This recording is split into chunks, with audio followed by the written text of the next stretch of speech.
Good morning everybody. Okay, आज से एक नया काम शुरू करेंगे कि चैप्टर नंबर 1 सभी थियोरी, सभी न्यूमेरिकल्स वो कंप्लीट हो चुके हैं। क्लियर। अब हम स्टार्ट करेंगे एमसीक्यू। आज वीडियो के साथ पीडीएफ भी सेंड की है। उस पीडीएफ के अंदर जो एमसीक्यू है वो गुजसेट एग्जामिनेशन, जेडबलई, नीट, नॉर्मली जो भी हमारे टेस्ट होंगे गुजरात बोर्ड के, सभी के लिए काम में आएगा। क्लियर। और ये सभी एमसीक्यू प्रॉपरली प्रिपेयर करेंगे विथ आंसर है। ओके। एक चीज़ और कि गुजसेट एग्जामिनेशन जो है, ओके, इसमें यही आपको एमसीक्यू रहेंगे, क्योंकि गुजसेट एग्जामिनेशन ओनली 12th स्टैंडर्ड के एमसीक्यू से ही होते हैं। क्लियर। इसलिए अब 12th में जितने भी एमसीक्यू हम प्रिपेयर करेंगे, सबसे पहले तो 50% हमको एग्जामिनेशन में काम में आएगा। क्लियर। गुजसेट एग्जामिनेशन के अंदर 40 क्वेश्चन फिजिक्स होंगे, 40 केमिस्ट्री, 40 मैथ्स एंड बायोलॉजी, तो वहाँ भी एमसीक्यू काम में होंगे और कॉम्पिटिटिव में भी काम में आएगा। इसलिए चैप्टर खत्म हो गया है, थियरी न्यूमेरिकल हो चुके हैं, इसलिए अब हम डिस्कशन एमसीक्यू की करेंगे। क्लियर। और इसके लिए सबसे पहले क्या होना चाहिए, तो जितनी भी फॉर्मूला अब तक यूज़ किए वो पता होनी चाहिए। सपोज आपने न्यूमेरिकल कंप्लीट किया तो एक लिस्ट आउट करता हूँ कि कितने कितने इक्वेशन हमने इस सभी न्यूमेरिकल में यूज़ किए थे, तो आप इजीली ये एमसीक्यू सॉल्व कर पाएंगे। Clear. So now first MCQ is the two force acting between a 2 points charge kept at a certain distance is a phi। Okay, इसका मतलब कि दो इलेक्ट्रिक चार्ज के बीच लगने वाली फोर्स फाई है, जिसको k q1 q2 upon are square की तरह लिखा जाएगा। लिखा है the force acting between the 2 point charge kept at a certain distance is a phi। Clear? The magnitude of the charge are double and the distance between them is half। The force acting between them is okay। अब suppose इसको मैंने f करके phi लिखा, now f dash, सो now k charge double, इसका मतलब 2q1 2q2, but distance between them is a half। So now 4k q1 q2 upon r square by 4, तो 4 ऊपर जाएगा। So now 16 k q1 q2 upon r square. Okay, लेकिन f dash is equal to 16 phi, because ये जो है वो तो phi होगा। सो इस क्वेश्चन के हो गए option number D is right. First question के ऑप्शन डी राइट है। Okay, now second question. An electric dipole is placed in a uniform field, the resultant force acting on it। Okay, electric dipole जब आप uniform electric field में रखेंगे तो वो torque वाली formula हम थियरी में पढ़ी थी, तभी स्टेटमेंट था कि जब यूनिफॉर्म इलेक्ट्रिक फील्ड में डाइपोल रखेंगे तो डाइपोल के दोनों एंड पे, फिर से डायग्राम से बता रहा हूँ तो पता चल जाएगा। इस टाइप की डायग्राम थी। सपोज मैंने डाइपोल रखा, ये प्लस क्यू, इसको लिखेंगे माइनस क्यू, इलेक्ट्रिक फील्ड की वैल्यू ई होगी, तो यहाँ होगा ई क्यू और यहाँ होगा माइनस ई क्यू, ये होगा ओरिजिन ओ। इसका मतलब दोनों पे लगने वाली force equal and opposite. Clear. और जब इक्वल एंड ऑपोजिट होता है तो रिजल्टेंट फोर्स क्या होती है, 0। तो इसकी आंसर होगी ऑलवेज 0, मतलब ए option is right. A option is right, इसमें लिखा है always be 0। Okay, now question number 3। An electric dipole is placed in an electric field of a point charge, then okay, यहाँ सभी ऑप्शंस पढ़ने पड़ेंगे। ठीक है, first option is the resultant force acting on the dipole is always 0। Second, the resultant force acting on a dipole may be 0। Third, torque acting on it may B 0। And fourth, torque acting on it always 0। अब सबसे पहले तो ये है कि जो point charge की electric field है ना, वो नॉन यूनिफॉर्म होती है। एज फॉर एग्जाम्पल कि Q ग्रेटर देन 0, तो सभी वेक्टर बाहर की ओर होंगे, इसको नॉन यूनिफॉर्म इलेक्ट्रिक फील्ड बताई जाएगी। क्लियर। और नॉन यूनिफॉर्म इलेक्ट्रिक फील्ड के अंदर जब डाइपोल रखेंगे, सपोज मैंने यहाँ डाइपोल रखी, ओके, तो ये होगा, ऐसे ड्रॉ करता हूँ डाइपोल। ओके, सपोज ये माइनस क्यू और ये प्लस क्यू, तो पहले तो ये ग्रेटर देन 0 है, इसका मतलब ये पॉजिटिव चार्ज है, अट्रैक्टिव फोर्स लगेगा, मतलब ये इधर आएगा, लेकिन इसके ऊपर रिपल्सिव फोर्स लगेगा। इसका मतलब क्या है, यहाँ फोर्स की मीनिंग नहीं है, यहाँ जो मेन आपको कंक्लूड करना है वो टॉर्क के लिए कंक्लूड करना है। तो ऐसा बता सकते हैं कि यूनिफॉर्म होगा, यूनिफॉर्म तो टॉर्क कांस्टेंट, नॉन यूनिफॉर्म होगा तो मे बी जीरो। तो ऑप्शन आप लिखेंगे torque acting on it may be zero, torque acting on it may be zero. Clear? इससे दो चीज़ है, जीरो कब होगा, जब पी और ई डाइपोल मोमेंट की दिशा क्या है, डायरेक्शन नेगेटिव टू पॉजिटिव, मतलब ऐसे negative to positive, electric field outside, मतलब जब थीटा इक्वल टू जीरो है तब टॉर्क जीरो है। इधर लिख रहा हूँ थीटा इक्वल टू जीरो है तो टॉर्क जीरो है, बाकी सब में जीरो नहीं होगा, इसलिए ऑप्शन आप चॉइस करेंगे C, the torque acting on it may be zero. Clear? Okay, now fourth question. Fourth question,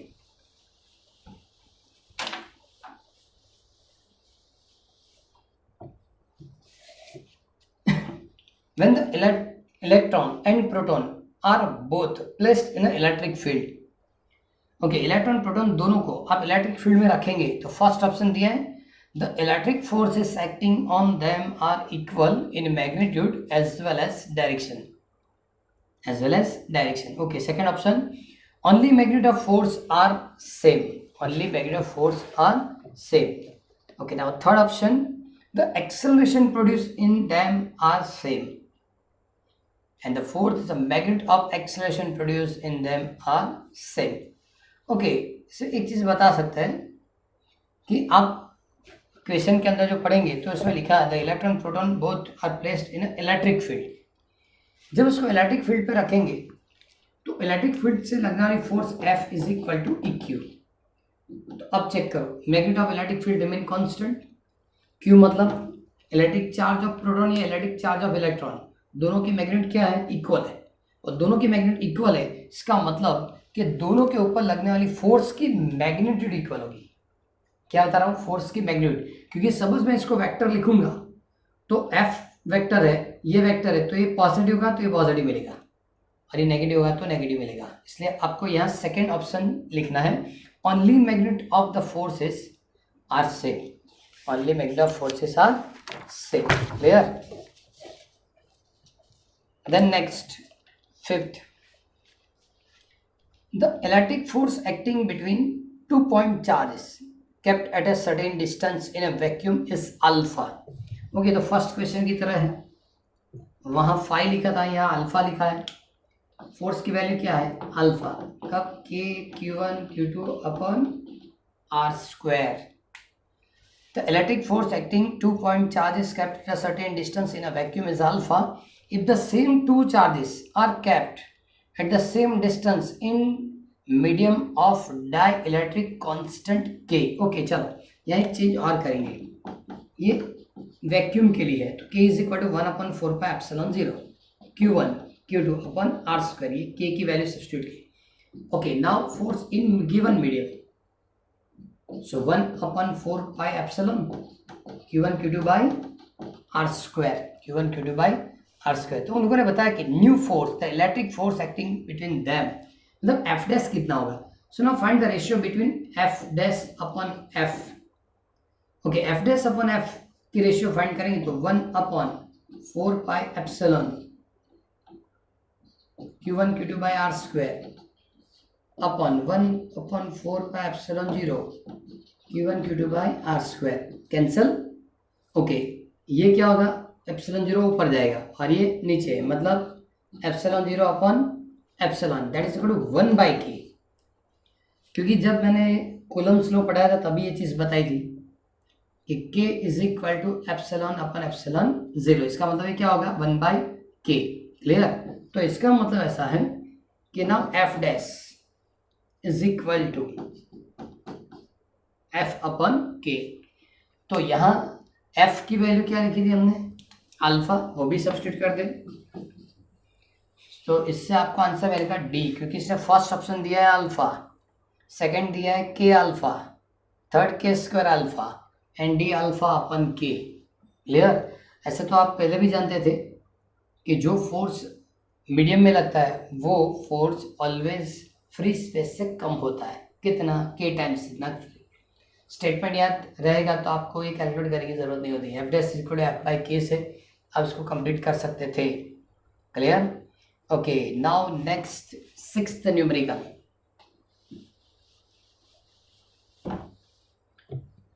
okay, six number MCQ में लिखा है the distance between 2 point charge 4q and -q is r. A third charge capital Q is placed at the midpoint. The resultant force acting on -q is 0. Then capital Q is equal to, ये थोड़ा typical है लेकिन properly calculate करना पड़ेगा। पहले diagram बना रहा हूँ। समझिए 4q और ये -q। ओके, मिड पॉइंट पे दिया उसने capital Q। Okay, total distance is r. So this distance is r by 2, this distance is r by 2. Okay, इसने क्या बताया? The resultant force acting on -q equal to 0. तो -q पे लगने वाली फोर्स क्या है? 0। चलो सबसे पहले तो -q पे लगने वाली फोर्स मतलब -q पे लगने वाली फोर्स मतलब तो -q पे लगने वाली फोर्स होगी तो सबसे पहले ये इसके ऊपर फोर्स लगाएगा, ये भी इसके ऊपर फोर्स लगाएगा और ये दोनों की एडिशन क्या होनी चाहिए? 0। क्लियर? तो सबसे पहले ऐसा लिखेंगे। Okay, force acting on -q due to 4q, F. Force acting on -q due to force on -q due to 4q, F is equal to K 4q -q। Okay, इसको minus लिखने की जरूरत नहीं है, इसलिए जरूरत नहीं है कि हमने इसको वेक्टर फॉर्मेट में नहीं बताया। इसको वेक्टर फॉर्मेट में नहीं बताया। ओके, इसको वेक्टर फॉर्मेट में नहीं बताया तो इसका मतलब ये क्या होगा? F is equal to 4k² square by r square. Clear? लेकिन एक चीज बताऊं कि ये इलास्टिक चार्ज, इस इलास्टिक चार्ज पे जो फोर्स लगा वो अट्रैक्टिव होगा। वो क्या होगा? अट्रैक्टिव फोर्स होगा। ओके, अब इससे उसके ऊपर लगने वाली फोर्स वो भी सपोज अट्रैक्टिव हुई तो -q पे लगने वाली फोर्स 0 नहीं होगी। तो सबसे पहले एक कंक्लूजन होगा कि -q पे लगने वाली force due to capital Q always repulsive होनी चाहिए। फिर से बता रहा हूं, ये इसके ऊपर अट्रैक्टिव फोर्स देता है, ये इसके ऊपर रिपल्सिव फोर्स देगा तो ही रिजल्टेंट क्या होगा? 0, वरना रिजल्टेंट 0 नहीं होगा। तो सिंपली एक चीज तो है कि जो कैपिटल Q है वो नेगेटिव होना चाहिए। लेकिन जब ऑप्शन पढ़ेंगे तो लिखा है first option is -q, second option is q, third -4q and D 4q, मतलब हमको कैलकुलेट करना पड़ेगा। ओके, चलो now force on -q due to capital Q is F dash. F dash is equal to K capital Q small q upon r square. Okay, now total force F plus F dash is equal to 0. इसके लिए क्या लिखेंगे? 4k² square upon r square. ये हमने गलत calculate किया, ये r/2 whole square होगा क्योंकि इतना ही डिस्टेंस लेना है। तो इसकी सिंप्लीफिकेशन होगी 4k³ small q upon r square. 2 square 4 मतलब कहाँ जाएगा? ऊपर। Okay, now plus 4k³ small q upon r square. Okay, जब इसकी कंपेरिजन होगी इक्वल टू 0 है, जब आप कंपेयर करेंगे तो एक टर्म उधर ले जाएंगे तो now 4k³ square upon r square is equal to -4k capital Q small q upon r square. 4k cancel, r square cancel. Clear? तो इसका मतलब capital Q is equal to -q square by q and that is equal to answer क्या होगा? -q and therefore first option is right. Clear? ये थोड़ा calculate portion था लेकिन properly complete करना पड़ेगा। सबसे पहले तो इससे उस पर लगने वाली फोर्स, तो कौन सी फोर्स है? तो अट्रैक्टिव फोर्स होगी। लेकिन उससे भी जो एट्रैक्टिव फोर्स लगती तो रिजल्टेंट जीरो नहीं होता। इसका मतलब इससे लगने वाली फोर्स रिपल्सिव होनी चाहिए। रिपल्सिव होनी चाहिए, तब से ही पता चल गया था कि जो भी फोर्स लगेगा वो माइनस क्यू से होगा। क्लियर, आंसर माइनस में आना चाहिए। ओके, 7th नंबर MCQ, ये प्रॉपरली प्रिपेयर करना है क्योंकि बहुत बार पूछा है। The linear charge density on a circumference of a circle of radius A is changed as a lambda is equal to lambda 0 cos theta। फिर से बोल रहा हूँ, linear charge density on circumference of circle of radius A,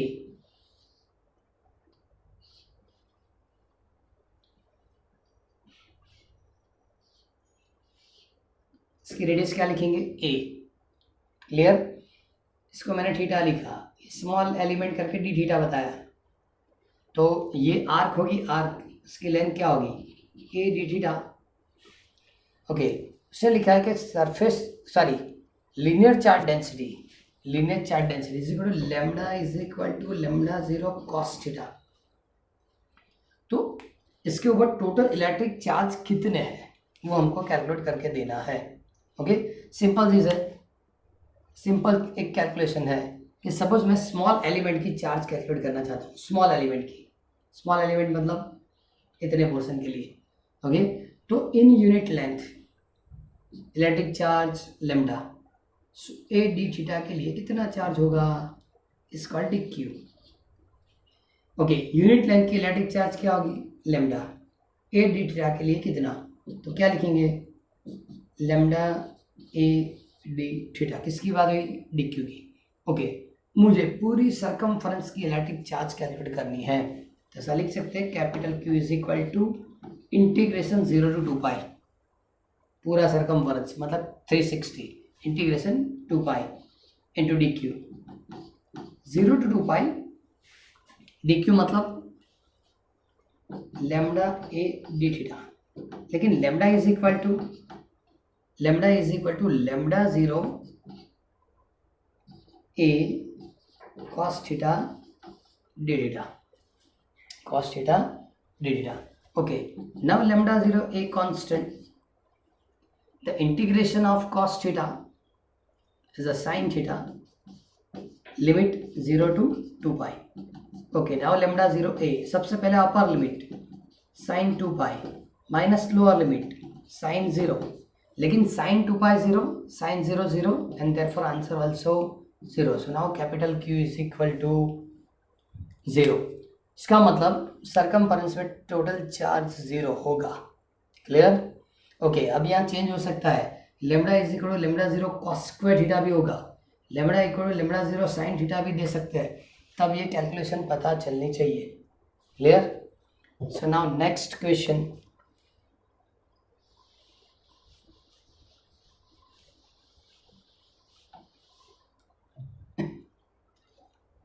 question number 8, two identical metal sphere A and B carrying same charge Q, when the two sphere are kept at a certain distance r from each other, the force acting between them is a F। Simple वस्तु है, F is equal to K QA QB upon R square, लेकिन QA is equal to QB ऐसा दिया, therefore small q, so F is equal to K Q square by R square. यहाँ तक तो हो गया, आगे पढ़ेंगे। Another identical sphere C is first brought into contact with A, then it is touch to the sphere B and then separated from it. Now the force acting between A and B at the same distance is. Okay, अब देखो, A की electric charge Q, B की electric charge Q, identical sphere C, इसके ऊपर charge नहीं है। Suppose मैंने दोनों को इलेक्ट्रिकली कांटेक्ट में रखा, तो दोनों की इलेक्ट्रिक चार्ज होगी Q/2। इसका मतलब इसकी चार्ज अब Q/2 हो गई, यहाँ भी Q/2 हो गई। अब मैंने ये निकाल दिया और ये इलेक्ट्रिकली कांटेक्ट में रखा। अब चेक करो टोटल इलेक्ट्रिक चार्ज कितना हुआ, तो total electric charge Q/2 plus Q मतलब 3Q/2। Okay, so now final separation 3q/4, 3q/4, इसका मतलब इसके ऊपर होगा q/2, इसके ऊपर होगा 3q/4, यहाँ होगा 3q/4, तीनों की चार्ज हो गई। Okay, now final force between A and B, so क्या लिखेंगे, के Q A is equal to q/2, Q B is equal to 3q/4, same distance, so now R square, so देखो 3/8 पहले बाहर ले लो, K Q square upon R square, so now final force F is equal 3/2 F, so now option is C option में लिखा है 3F/8, ये था question number 8। Okay, now next MCQ is number 9, 2 point charge Q and 4Q are kept at 30 cm apart at a distance dash on the straight line joining them, the intensity of electric field is 0. Okay, चलो diagram से पहले explain करेंगे। First electric charge is a 4Q, second electric charge is a Q। Okay, now distance between them 30 centimetre. Okay, ये joining जो line है इसके ऊपर कहीं भी ऐसा एक पॉइंट है जहाँ इलेक्ट्रिक फील्ड 0 है। सपोज मैंने यहाँ कंसिडर किया पॉइंट ए कि जहाँ इलेक्ट्रिक फील्ड 0 है। Okay, so now electric field due to 4Q in this direction is called E1, क्योंकि पॉजिटिव चार्ज की फील्ड बाहर की ओर होती है। Electric field due to +Q at point A is called E2, ये भी इस डायरेक्शन में होगी। इसका मतलब दोनों इलेक्ट्रिक चार्ज की फील्ड अपोजिट डायरेक्शन में होगी। अब कंपैरिजन में क्या करना है, तो मैग्नेट कंपेयर करना है, और सपोज मैग्नेट कंपेयर करेंगे तो अपना आप यहाँ डिस्टेंस मिल जाएगा। Suppose this distance is x, so remaining distance 30 minus x, so now comparison is E1 is equal to E2, so now E1 is equal to electric field due to point charge, formula क्या होगी, KQ/R²।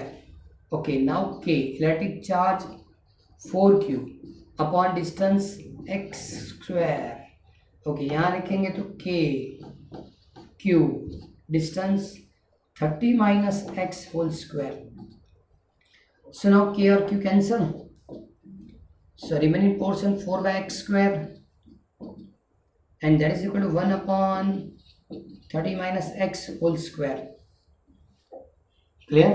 सो now square root कर दो, दोनों side square root करेंगे, 2/x is equal to 1/30 minus x। Clear? So now cross multiplication is x is equal to 60 minus 2x, ये इधर shift करेंगे। So now 3x is equal to 60,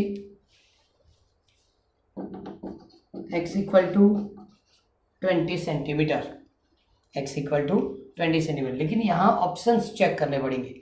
यहाँ पहले क्या है, 20 सेंटीमीटर फ्रॉम 4Q। चलो ये आंसर हमारा राइट हो गया,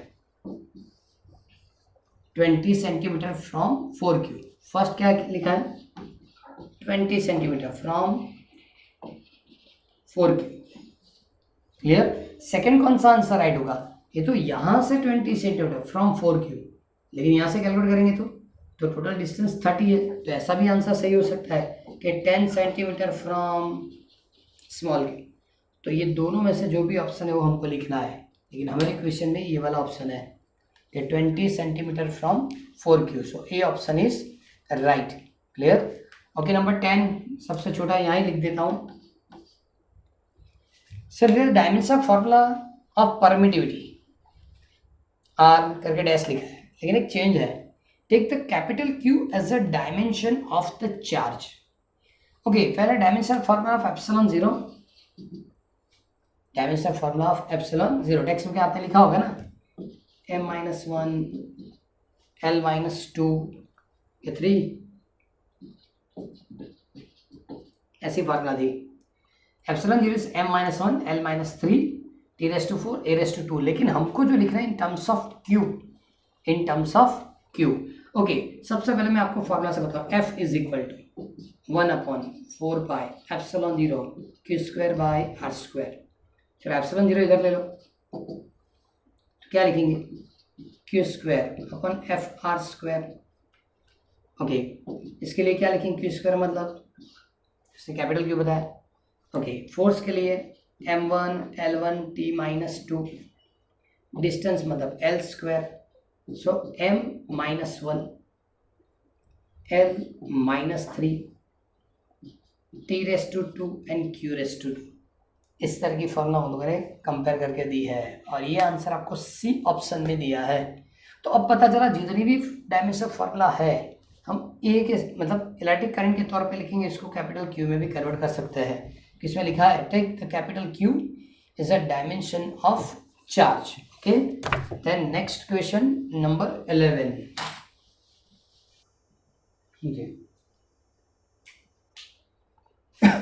The electric dipole moment of HCl atom is 3.4 into 10⁻³ coulomb meter. Okay, dipole moment 3.4 10⁻³ coulomb meter. The charge on the both atoms are the unlike and the same magnitude. The magnitude of charge is dash. The distance between the charge is 1 angstrom. Okay, to a distance equal to 1 angstrom दिया है, मतलब 10⁻⁻10. Okay, formula of dipole moment is equal to 2aq. Q is equal to P/2a. 3.4 10⁻30 10⁻10. So now 3.4 10⁻20 coulomb is the answer. Clear? तो ये option B में लिख के दिया है। Next question number 12। ये ज़्यादा से ज़्यादा बोर्ड एग्जाम में रिपीट हुआ है। The exist the electric field of 100 Newton along z direction, the flux passing through the square of 10 centimeter side placed in a xy plane inside the electric field is, okay, जो diagram से बता रहे हैं is x y z, तो field की direction upward है। Clear? Okay, 10 centimetre वाली plane उन लोगों ने कंसीडर की। 10 centimetre,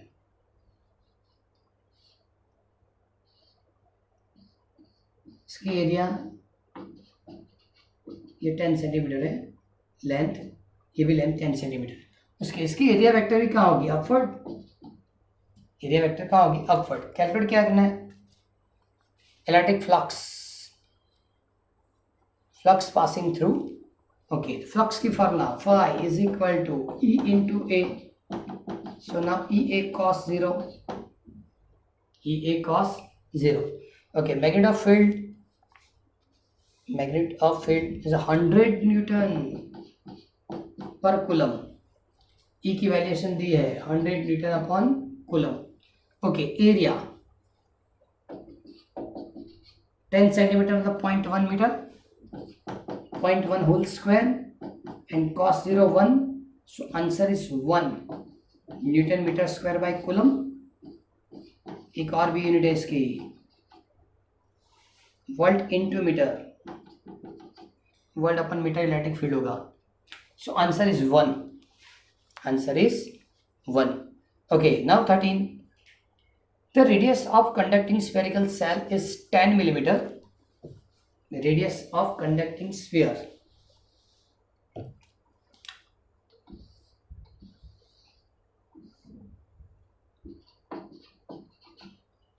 centimeter. Okay, and the 100 microcoulomb charge is spread on it. Okay, यहाँ जो भी इलेक्ट्रिक चार्ज है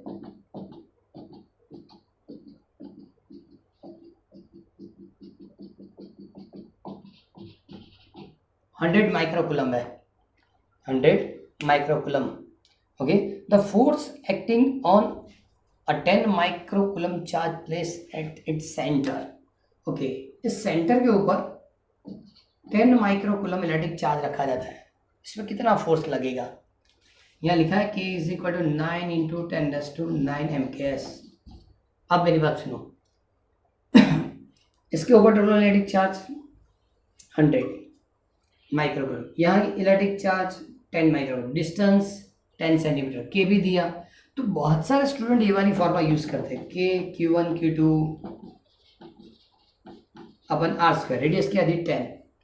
लेकिन इस तरह से आप कैलकुलेट करेंगे तो आंसर रॉन्ग आएगा, क्योंकि गॉस इक्वेशन ने कंप्लीट किया था कि स्फीयरिकल जो सेल है ये होलो स्फीयर है, तो स्फीयरिकल सेल के अंदर इलेक्ट्रिक फील्ड जीरो होती है, और इलेक्ट्रिक फील्ड जीरो होगी इसका मतलब फोर्स भी क्या होगा, जीरो। इसमें कुछ कैलकुलेट नहीं करना है। क्लियर? लोग क्या करेंगे, इस फॉर्मूला का यूज करेंगे, Q1 है Q2 है रेडियस दिए तो हो जाएगा, नहीं। चेक करो, ये स्फीयरिकल सेल है, स्फीयरिकल सेल के इनसाइड गॉस इक्वेशन की third application, inside the spherical shell electric field zero, and electric field zero तो इलेक्ट्रिक फोर्स भी क्या हो जाएगा, जीरो हो जाएगा। तो ये 13 नंबर का MCQ था। Now next 14, when a 10 microcoulomb charge is enclosed by the closed surface, the flux passing through the surface is phi. Okay, ऐसे जिसके अंदर 10 माइक्रोकूलम रखा है तब उसकी फ्लक्स कितनी है, फाई। फिर से बोल रहा हूँ, when a 10 microcoulomb charge enclosed by the closed surface, the flux passing through the surface is phi. Now another minus 10 microcoulomb charge placed inside the closed surface. Okay, another minus 10 microcoulomb charge placed inside the closed surface. Then the flux passing through the surface is, okay, flux passing the surface is summation q upon epsilon 0, but summation q is equal to 0. So answer also 0. तो ये 14 number का था जिसमें D option is right, answer आपको 0 मिलेगा। Okay, then 15 number. An electric dipole is placed at the center of sphere. Electric dipole placed, मतलब minus q and plus q. This distance is 2a and radius is capital R. ये है origin. आगे पढ़ रहा हूँ। An electric dipole is placed at the center of a sphere. The flux passing to the surface of sphere is, again, phi is equal to summation q upon epsilon 0. Okay, charge कितने हैं, सिर्फ दो, positive charge and negative charge, but addition equal to 0 upon epsilon 0. So electric flux again 0, electric flux again 0. ये था question number 15, B option is right. Okay, then 16, two spheres carrying a charge small q are hanging from the same point of the suspension with the help of a thread of length 1 meter in a space free from gravity, मतलब gravitational force नहीं लगता। The distance between them will be, okay, suppose ऐसे,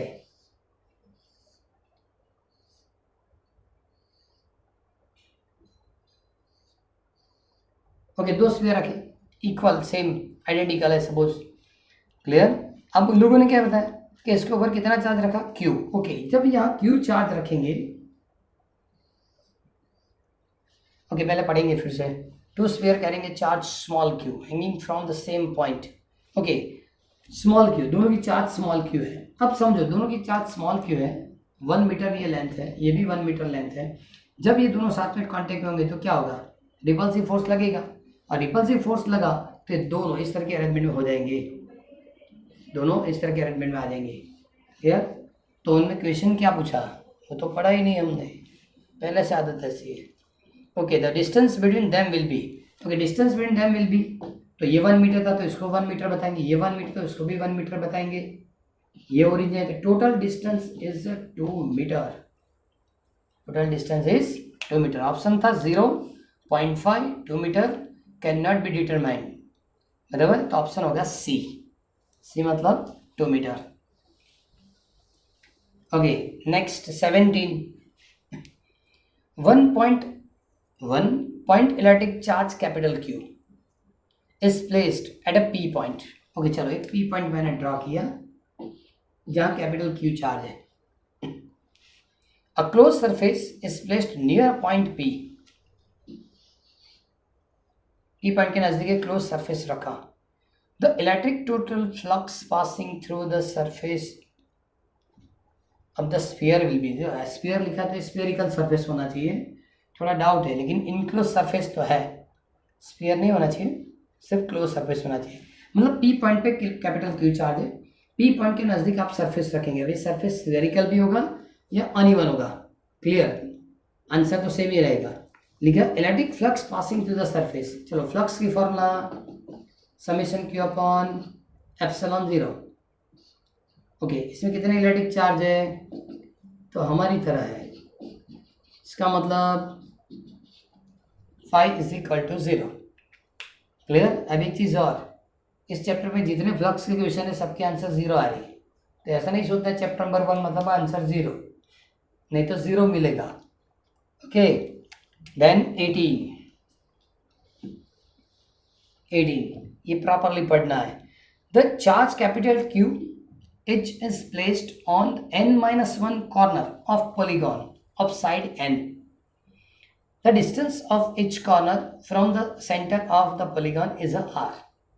The electric field at its center is, अब एक चीज़ है, इसने तो ऐसा बताया कि total corner sorry n-1 corner पे आपको चार्ज रखना है, लेकिन टोटल पॉलीगॉन की साइड n है। सपोज हम n साइड नहीं ड्रॉ, हम 6 साइड वाला पॉलीगॉन मतलब रेगुलर हेक्सागन ड्रॉ करेंगे, Q1, Q2, Q3, Q4, Q5 and Q6। अब उसने ऐसा बताया था कि n-1 पॉइंट्स पे आपको कैपिटल Q रखना है, n-1 पे कैपिटल Q रखना है। चलो मैंने यहाँ कैपिटल Q किया, ये कैपिटल Q n-1 पे, टोटल 6 है तो n-1 पे रखना है। ओके, सबकी डिस्टेंस फ्रॉम सेंटर इक्वल है, सेंटर से सबकी डिस्टेंस इक्वल, मतलब ये r ये भी r। Okay, electric field on centre, तो मेरी बात सुनो, चलो Q1 and Q4 equal and opposite, क्योंकि ये पॉजिटिव चार्ज है, इसकी इलेक्ट्रिक फील्ड इस डायरेक्शन में आएगी, Q4 की इलेक्ट्रिक फील्ड अपवर्ड, तो दोनों equal and opposite. Similarly Q2 and Q5 की इलेक्ट्रिक फील्ड अपवर्ड, Q2 की इलेक्ट्रिक फील्ड दिस डायरेक्शन, दोनों equal and opposite. Okay, similarly Q3 की इलेक्ट्रिक फील्ड इस डायरेक्शन में होगी, लेकिन यहाँ तो चार्ज रखा ही नहीं, तो electric field at centre due to only Q3। Okay, अब ऐसा बताया था कि Q1 is equal to Q2 equal to Q3 equal to Q4 Q5 Q6, ये सभी इक्वल है, क्लियर। तो electric field at centre is KQ upon R square, KQ by R square, clear. अब सपोज मान लो इसमें तो लिखा था कि n साइड होनी चाहिए और n-1 पे इलेक्ट्रिक चार्ज होना चाहिए, सपोज n साइड है और सभी कॉर्नर पे इलेक्ट्रिक चार्ज है, यहाँ भी सपोज इलेक्ट्रिक चार्ज होगा तो सेंटर की इलेक्ट्रिक चार्ज 0 हो जाएगी, क्लियर। लेकिन किसी एक कॉर्नर को आप लेफ्ट करेंगे, तो electric charge KQ by R square मिलेगा। ये था 18 नंबर, इसमें ए ऑप्शन राइट है, इसमें ऑप्शन नंबर ए राइट है। Then 19, A charge capital Q is placed at the center of cube। चलो पहले क्यूब ड्रॉ कर दो,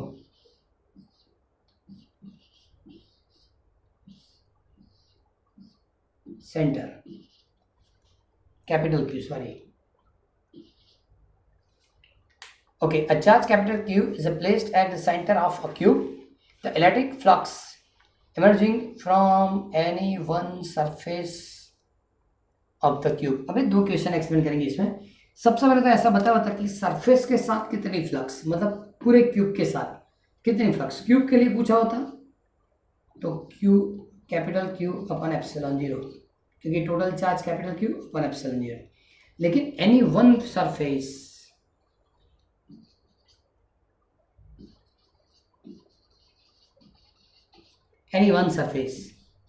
सो now Q dash is equal to Q upon, अब कितनी सरफेस होगी 6, so Q dash equal to Q upon 6 epsilon 0।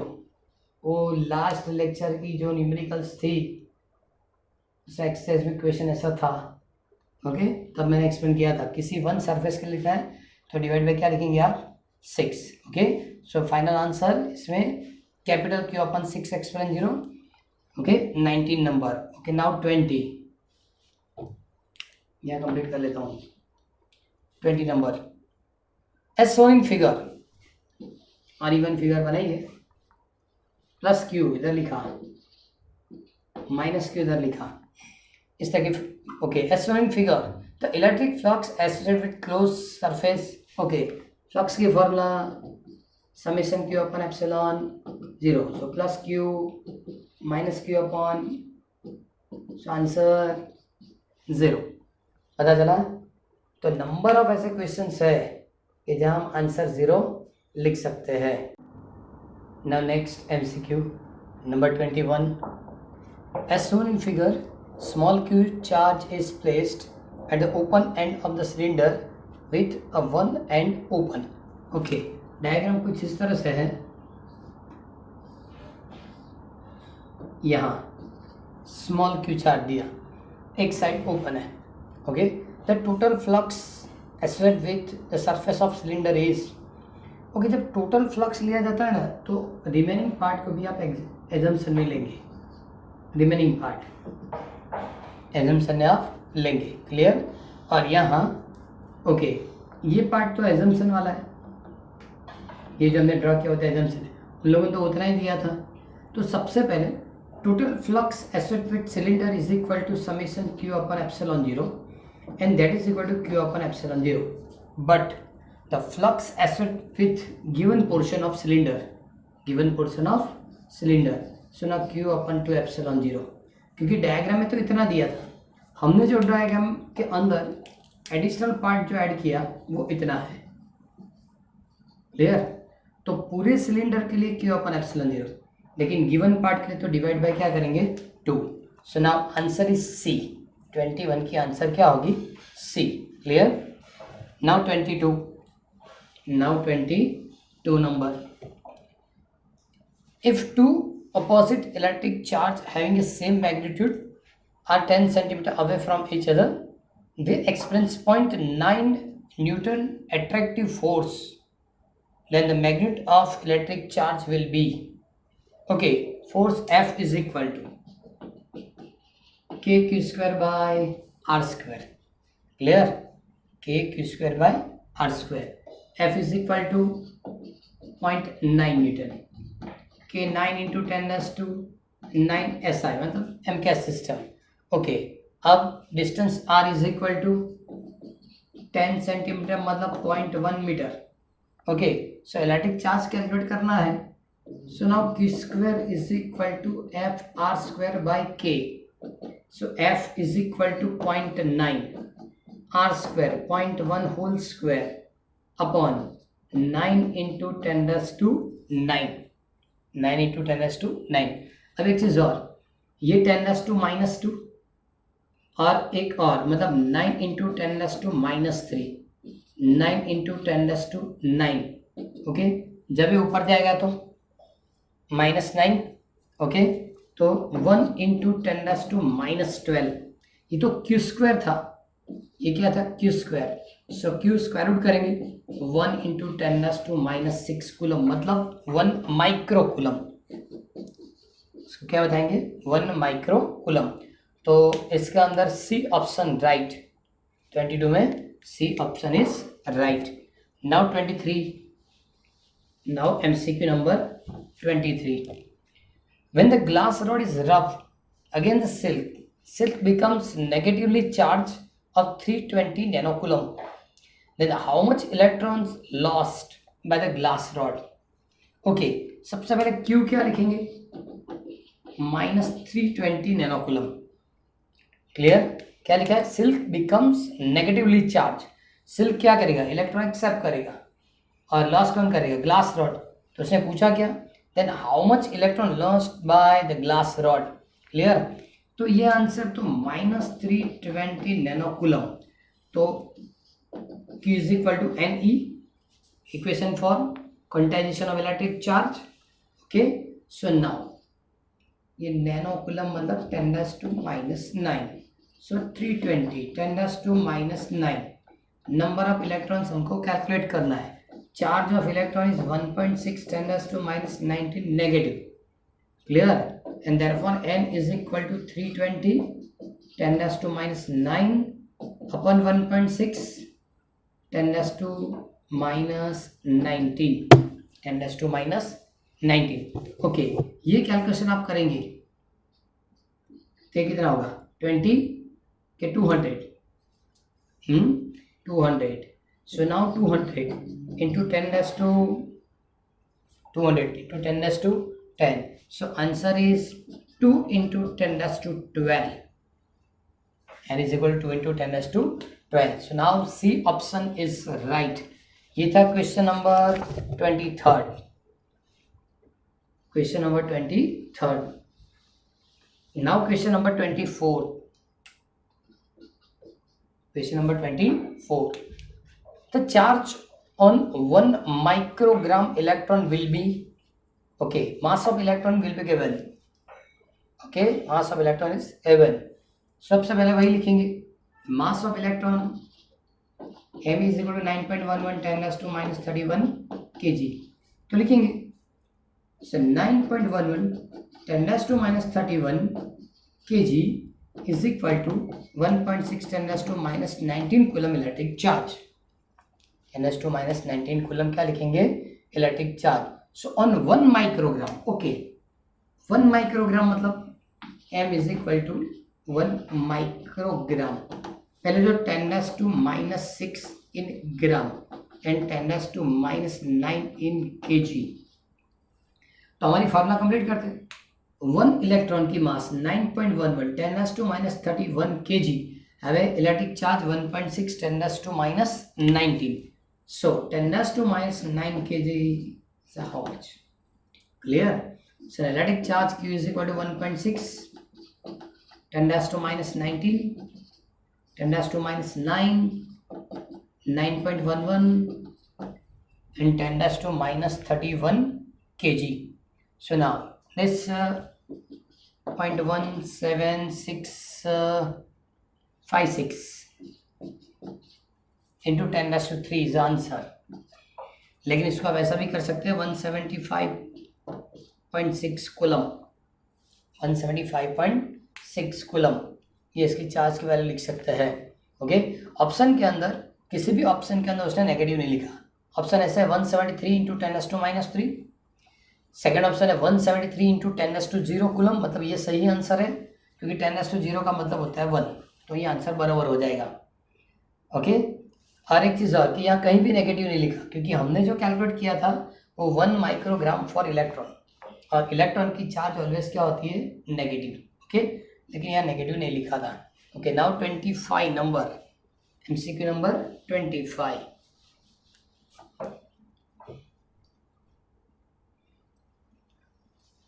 To charge one substance by minus 1 picocoulomb. फिर से पढ़ रहा हूँ. To charge one substance by minus 1 picocoulomb. First option is remove 6.25 into 10 raised to 6 electron from it. Second, remove 10 raised to plus 12 electron from it. C, add 10 raised to 12 electron to it. And fourth, add 6.25 10 raised to 6 electron to it. सबसे पहले to charge one substance by minus 1 picocoulomb. minus 1 picocoulomb मतलब वो electron accept करेगा, मतलब electron क्या होगा, add. क्योंकि add वाले दो ही ऑप्शन है, C और D. तो सबसे पहले ऐसे कैलकुलेट करते हैं. उसने लिखा है 1 picocoulomb. ओके, चलो 1 picocoulomb is equal to Ne. 1 picocoulomb is equal to क्या लिखेंगे, Ne. picocoulomb मतलब 10 raised to minus 12 and 1.6 10 raised to minus 19. So N is equal to 10 raised to minus 12 upon 1.6 10 raised to minus 19. Suppose 19 ऊपर गया तो plus 19, तो 10 raised to 7 upon 1.6. Okay, आप इसको इस तरह से रिप्रेजेंट कर सकते हैं 10 into 10 raised to 6 अपन 1.6 ना, आंसर इज 6.25 10⁻⁶ इतने इलेक्ट्रॉन ऐड करने पड़ेंगे तब जाके चार्ज होगा -1 pico coulomb. So now D option is right. In this question, D option is right. Okay, now 26 number. Dash are the deflected in electric field. ये question ऐसा है, जल्दी पता नहीं चलने वाला, लेकिन बहुत बार बोर्ड ने पूछा है कि dash are deflected in electric field. Deflect कौन होगा? इलेक्ट्रिक फील्ड का डिफ्लेक्ट कौन होगा? ये सपोज चार्ज पार्टिकल है. सबसे पहले लिखा है एक्सरे, तो वो रेडिएशन है. सेकंड लिखा न्यूट्रॉन, वो इलेक्ट्रिकली न्यूट्रल है. थर्ड लिखा अल्फा पार्टिकल एंड फोर्थ लिखा गामा रेज. तो गामा रेज जो है वो भी इलेक्ट्रोमैग्नेटिक वेव है. तो बचा क्या? सिर्फ अल्फा पार्टिकल. तो जो अल्फा पार्टिकल है वो अल्फा पार्टिकल वो रेडिएट होगा या डिफ्लेक्ट होगा. क्लियर कि alpha particle is a charge particle but x ray, neutron and gamma rays have a no charge. Clear? Have a no charge. So now next question is 27. ये सबसे easy है. The unit of dipole moment is, the unit of dipole moment coulomb metre. Centimetre नहीं, क्या होगा? Coulomb metre. Clear? Okay, now question number 28. The dipole moment of system of charge are shown in figure. मतलब diagram दिया है. Okay, उसके लिए हमको dipole moment calculate करके देना है. ओके ना, X and Y. Okay, first minus Q, ये माइनस क्यू और ये प्लस क्यू.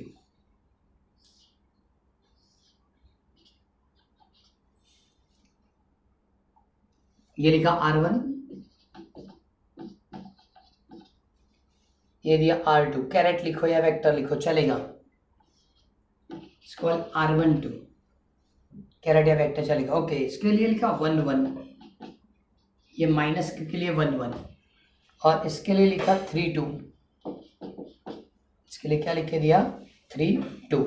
ओके, सुनो डाइपोल मोमेंट के P is equal to 2a into Q. P is equal to 2a into Q. So now Q into vector R12, vector R12. So now Q into 3 2 minus 1 1.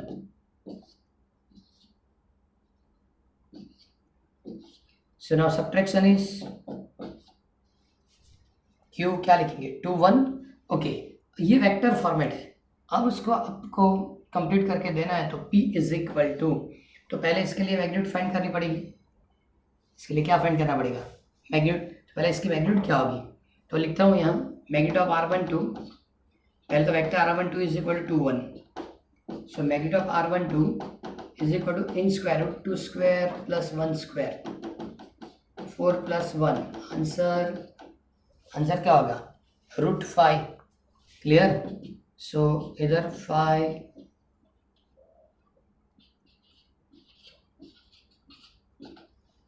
R12. ये थोड़ी printing में problem है.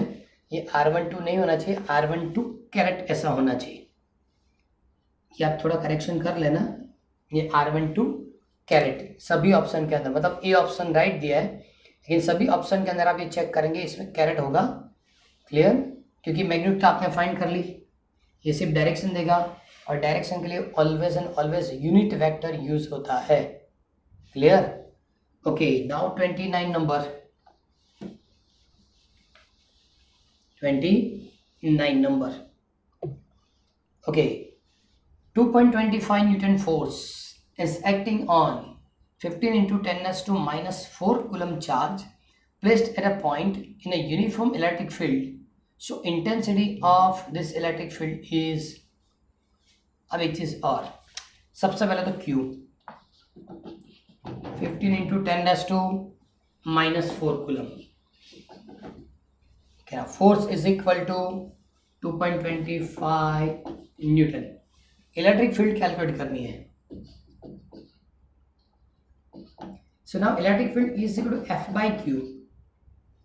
Electric field is equal to F by Q. So F is equal to 2.25, 15, 10 raised to minus 4, 10 raised to minus 4.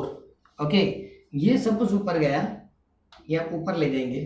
Okay, तो क्या होगा, +4, 2 cancel, 225 into 10 raise two upon 15, ऐसी simplification होगी तो ये भी कैंसिल हो जाएगा. So 15 into 10 raise to 2, answer is 1500 volt upon metre. ये सी ऑप्शन में लिखा है, ये ऑप्शन नंबर सी में लिखा है. क्लियर. ये कौन सा था, 29. सर बस यहाँ 30 कंप्लीट कर देते हैं. 30 नंबर, an alpha particle is in electric field of 15 into 10 raised to 4 volt upon meter. वही है, देखो 15 into 10 raised to 4 volt upon meter. The force experienced by it. अब एक प्रॉब्लम है कि यह चार्ज तो दिया नहीं, क्योंकि फोर्स की formula F is equal to E into Q.